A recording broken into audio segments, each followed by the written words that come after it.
Shalom, selamat pagi Bapak Ibu yang diberkati oleh Tuhan, umat-umat Tuhan yang ada di Jemaat Yosodipuro dan cabang-cabang, bahkan pemirsa di mana saja berada yang menyaksikan akan renungan singkat pada pagi ini, hari Selasa, tanggal 15 Agustus 2023. Sebelum kita mendengarkan firman Tuhan, kita bersatu di dalam doa.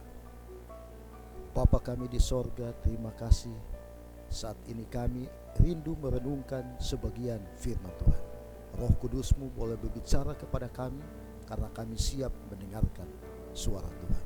Terima kasih Tuhan, dalam nama Yesus kami berdoa. Amin. Judul renungan kita pada pagi ini yaitu Jalan Buntu.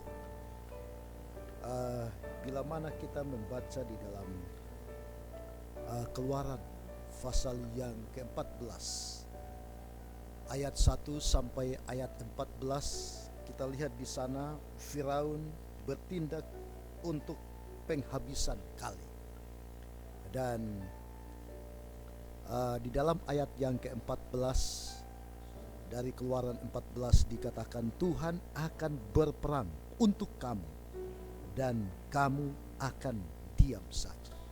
Saudara-saudaraku, ketika menemui jalan buntu, sebagian besar orang akan menyerah pada keadaan dan banyak orang boleh jadi putus asa. Perasaan kita pasti akan campur aduk, ya, kecewa, marah, frustrasi, kesal, membaur menjadi satu.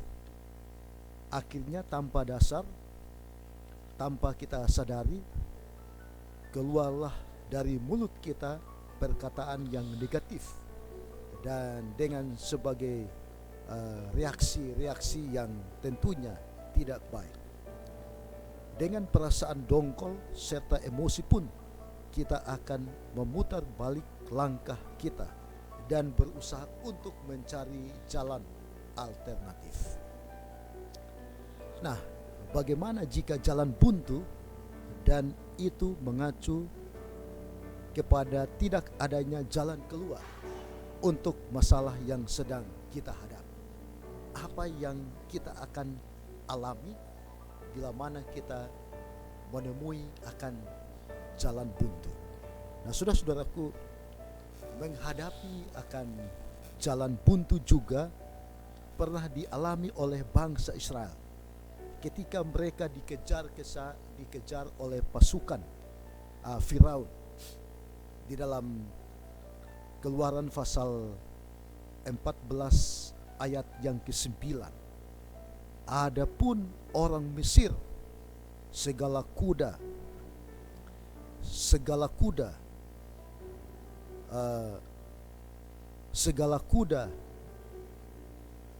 dan pasukannya mengejar mereka, ya. Sementara di depan mereka terbentang laut Teberal. Secara manusia mustahil mereka akan terluput dari kejaran orang-orang Mesir atau musuh daripada bangsa Israel. Dan keadaan ini benar-benar menjadi jalan buntu bagi bangsa Israel. Mundur karena Firaun dan pasukannya telah mendekat. Dan bila mana mereka maju, ada laut. Di kanan ada jurang yang curam, dan di kiri juga ada jurang yang tidak mungkin bagi bangsa Israel. Dan ini benar-benar buntu dan sangat menakutkan bagi bangsa itu. Dan keluarlah bahasa yang negatif, mereka protes dan lain sebagainya dilakukan oleh bangsa Israel. Nah, saudara-saudaraku, ketika menghadapi akan jalan buntu, umat Israel mengalami keputusasaan dan ketakutan yang sangat luar biasa. Lalu berserulah mereka kepada Tuhan dan berkata kepada Musa, apakah karena tidak ada kuburan di Mesir, maka engkau membawa kami untuk mati di padang gurun ini. Apakah yang kau perbuat ini terhadap kami dengan membawa kami keluar dari Mesir? Keluaran 14 ayat yang ke-11. Nah, saudara-saudaraku, ketakutan adalah musuh dari iman.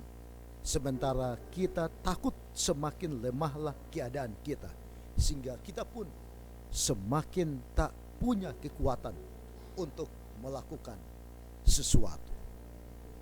Saudara-saudaraku, di dalam 2 Timotius pasal 1 ayat yang ke-7, firman Tuhan mengatakan, sebab Allah memberikan kepada kita bukan roh ketakutan, melainkan roh yang membangkitkan kekuatan, kasih, dan ketertiban. Oleh sebab itu, firman Tuhan mengatakan, jangan menyerah kepada keadaan, tetapi percayalah kepada Tuhan, karena Dia adalah jalan dan kebenaran dan hidup. Di dalam Dia selalu ada jalan keluar. Di dalam Dia ada jalan keajaiban. Oleh sebab itu, nasihat bagi kita pada pagi ini, kondisi apapun yang kita alami, sama seperti bangsa Israel, biarlah kita boleh belajar untuk percaya kepada Tuhan. Dan apa yang terjadi, maka pada saat itu Musa berdoa kepada Tuhan dan dia memukul akan laut, maka laut itu terbelah dan bangsa Israel, mereka bisa melewati akan laut itu. Dan setelah mereka melewati dan musuh masuk mengejar mereka, maka laut itu pun tertutup dan semua musuhnya binasa. Nah, saudara-saudaraku, firman Tuhan berkata bahwa pertolongan kita ialah dari Tuhan yang menjadikan langit dan bumi. Biarlah saudara dan saya sebagai umat-umat Tuhan memandanglah kepada Yesus. Bila mana kita menghadapi akan jalan buntu, ingat, ada jalan keluar, yaitu Yesus adalah solusi di dalam perjalanan kehidupan kita. Biarlah kita selalu mengandalkan Tuhan di dalam perjalanan kehidupan kita masing-masing. Kiranya berkat sorga menyertai, memberkati kita sepanjang hari ini di dalam aktivitas kita masing-masing. Terima kasih, Tuhan memberkati kita. Amin.